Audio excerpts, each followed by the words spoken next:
First and foremost, I'm going to give all praises and glory and honor that's due to Yahweh, Ba'ashem, Yahweh Shai, Ba'ashem, Rakafadash. I want to give double honors to the apostles and elders, a great millstone that rule well. Blessings and salutations to the hopeful elect. Noise in this gospel, brother, lift up the standard of Yahweh, Ba'ashem, Yahweh Shai, wherever it may be. This is just a lesson through the spirit, going into prophecy, current events, the times we're living in, okay? Famines, pestilence, mainly the famines. As we know that the scriptures prophesied of a major famine beyond the levels of Egypt. Okay, you had the account of Egypt when basically Pharaoh had the dream of 7 years of plenty and 7 years of famine, which outmitigated the 7 years of plenty. And he needed Joseph to break down the dream because the dream troubled him, and he didn't really have any understanding as to what this dream was going into until the man of the Lord broke it down. Okay, and we know that the scriptures say that Egypt would be hit with plagues as before, which modern day Egypt is nothing more than the US of A. Okay, aka America, aka Babylon the Great, which is said to be destroyed by thermonuclear fire in the near future. Can't wait for that day. But anyway, this is a video here. I'm not going to play it because I know how these content creators, they get about their content when in fact they take other people's content and post it. But when we do it, there's a problem. But it says 10 food shortages we are noticing in February 2024. It's about to get ugly. And we are in the month of February 2024 with Passover coming up next month, which after that, things are going to start to speed up, Lord's will. Okay, so he has a list. It says the 10 food shortages, which is coffee. You know how you Americans love your coffee because you're running on pure adrenaline and sugar, pork, okay, pasta, cooking oils, canned food. And that's a big one because most people look at canned food as non-perishables. Okay, even though they may have an expiration date on it, you can still use up to canned goods 3 to 4 years after the expiration date in some cases. May not be the safest thing, but, the times we're coming into, people are prepping for these things. Now, I notice about these videos, these preppers, they speak on stocking up goods and piling this and this and that. And back in your mind, you're like, well, how are they able to do this, man? How do they get the money? That means I need to stock up on some shit. And in retrospect, when you think of it spiritually, you really don't have to stock up on anything because these people that you're looking at, they're going to die. Okay. And all that food they got is just going to be left up for grabs. So somebody going to get it, whether it be the martial law troops or animals or the elect. But regardless, we're going to eat in that day. Now, for a short-term remedy, in case lockdowns come and you may have to reside inside your homes for some time, then, it may be good to get an extra couple of cases of water, some beans, rice, canned goods, some non-perishables, noodles, stuff that you can make something quick out of. But overall, you're not stockpiling for the apocalypse as these people would tell you to do. Okay, that's just stupidity. Okay, because, you're going to have marauders. And then another thing, too, that people are so dumb. Lord got these people in a trick bag because he's putting the spirit on them to put this information out there. But yet these people are going to be found and ultimately put to death. So it's stupid. But anyway, it says canned goods, Kroger canned vegetables, sugar, spices, and oats, Quaker water. Okay, so matter of fact, let's go to 19 and see what he says about this. And anyway, like I said, this is under the section fair use, copyright of fair use. I'm making no money from this over video. 13 million. No profiting, anything like that. This is just to inform our audience on particular things that's occurring to the Bible. All right. So matter of fact, I'm not even going to even play that clip of the video. I was just interested to see him speak on there be a shortage of water. But what I can do once I end this video, I can basically go and research it and see what I find. And we'll take it from there. That way I ain't got to deal with all the bullshit. But anyway, this is an article from the People's Voice. It says millions of Americans are preparing for an apocalypse as mass food shortages reach unprecedented levels. Okay, and when you look up unprecedented, that means beyond the norm. Okay, it says hundreds of millions of people around the world are facing chronic starvation, and that number is set to become billions in the next few years. And this is another thing I don't agree with. They like to throw out that year things. Like, you ain't got years, man. I pray you don't have years, man.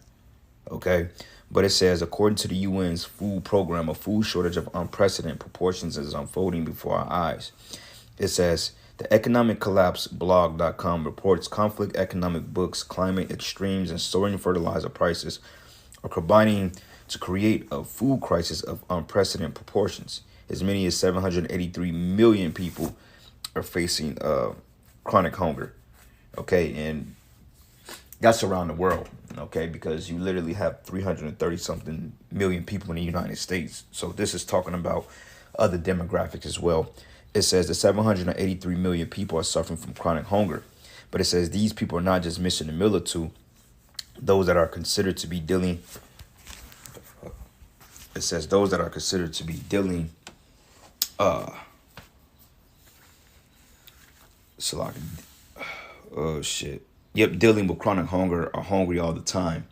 It says if you took the entire population of the United States and doubled it, you still wouldn't have 783 million people, right? You have less than that. It says in some areas of the world, widespread starvation is already happening. For example, it says takeout was taking place in the Sudan, but it says global hunger has been steadily rising for nearly a decade.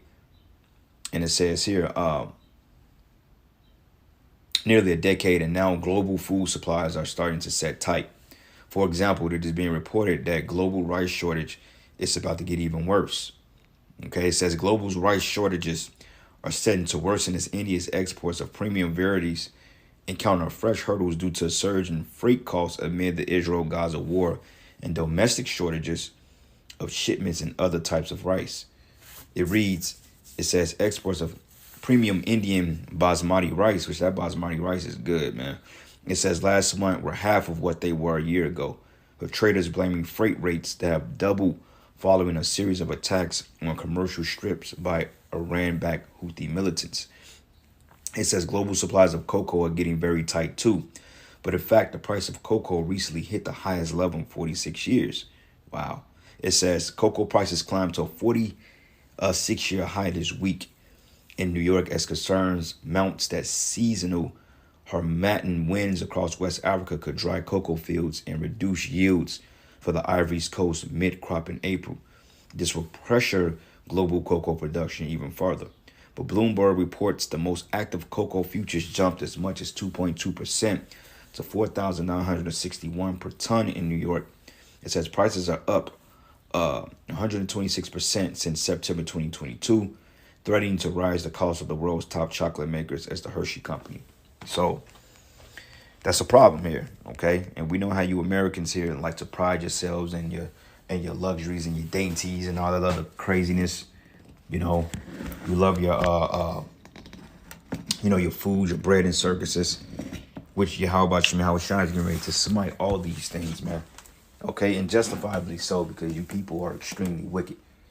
Okay, you people are wicked and you're proud and you're ungrateful, and yet you're very entitled with that me spirit. All right, but it says here, it says we are heading into the greatest period of chaos in all of human history, and tens of millions of Americans are fervently preparing for what's in front of us. Yeah, they know a civil war is coming. People have been putting their landlords to death, all types of shit, man, because they're playing with people's livelihoods.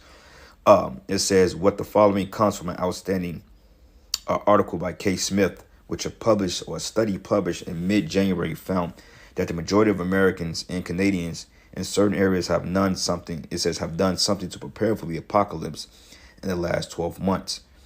It says more than 40% of residents in Maine, Nebraska, and Arizona, and half of those living in Ontario and British Columbia are prepping for a North American apocalypse by purchasing various goods, according to the study published in mid-January. It says most people are stockpiling food, water, fuel, weapons, learning survival skills, and more, right? They're preparing for it because their own government is not, they don't have the best interest of the people. Like Russia and these other countries, they're pretty much prepping their people with weapons and telling them, look, you might want to resort in bunkers, but Americans, they're leaving them out to dry, which shows you how much the society cares about their people. They don't. It says here, but an overwhelming majority of residents in other states are totally blind. And that's the Democrat states like Illinois, Cali. These people are blind to the facts. It says, but overwhelming majority of residents in other states are totally blind and ignorant to the risks posed by being alive in a modern world. It says America is in a massive amount of trouble and very few people want to admit it. But as I recently told the first host, Jesse Kelly, we don't make anything the rest of the world wants to buy except for the upcoming seasons of The Chosen. We don't produce most of what we need domestically, and we buy it from all other parts of the world.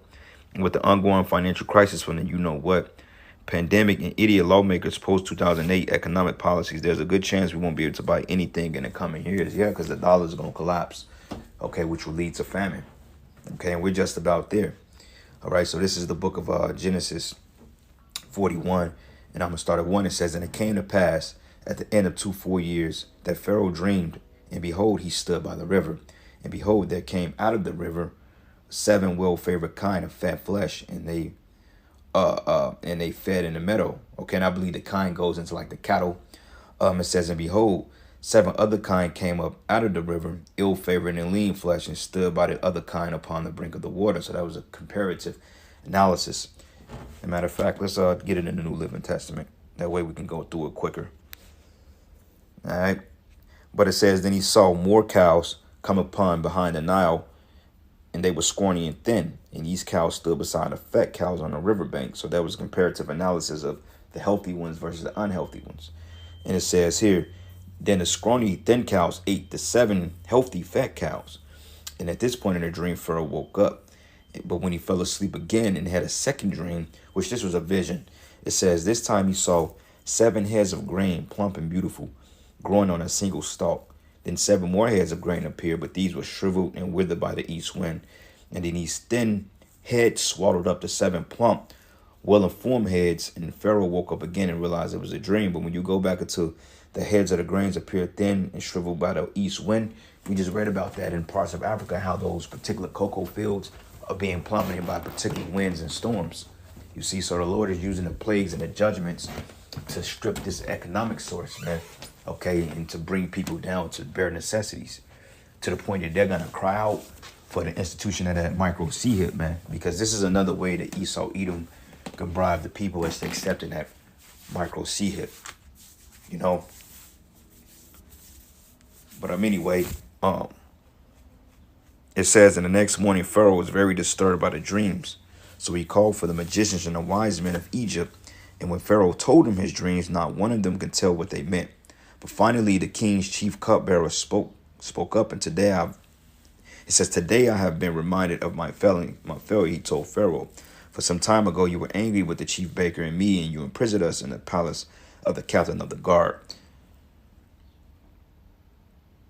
But one night the chief baker and I each had a dream, and each dream had his own meaning. And there was a young Hebrew man, this is talking about Joseph, with us in the prison, who was a slave of the captain of the guard. And we told him our dreams, and he told us what each of our dreams meant. And everything happened just as he had predicted, because he was a prophet. It says, and I was restored to my position as cupbearer, and the chief baker was executed and impaled on a pole. So Pharaoh sent for Joseph at once, and he was quickly brought up from the prison. And after he shaved and changed his clothes, he went in and stood before Pharaoh. Then Pharaoh said to Joseph, I had a dream last night, but no one here can tell me what it means. But I've heard that when you hear about the dream, you can interpret it. And it says, it is beyond my power to do this, Joseph replied. But the Most High can tell you what it means and set you at ease. So Pharaoh told Joseph his dream. And in my dream, he said, I was standing on the bank of the Nile River, and I saw 7 fat, healthy cows coming up out of the river and began grazing the marsh grass. But then I saw 7 sick-looking cows, scrawny and thin, come up after them, and I've never seen such sorry-looking animals in all the land of Egypt. But these thin, scrawny cows ate the 7 fat cows. But afterward, you wouldn't have known it, for they were still as thin and scrawny as before. Then I woke up. Then I fell asleep again, and I had another dream, and this time I saw 7 heads of grain full and beautiful, growing on a single stalk. Then 7 more heads of grain appeared, but these were blighted, shriveled, and withered by the east wind. And the shriveled heads swallowed up the 7 healthy heads. And I told these dreams to the magicians, but no one could tell me what they meant. So Joseph responded, both of Pharaoh's dreams mean the same thing. It says, the Most High is telling Pharaoh in advance what he is about to do.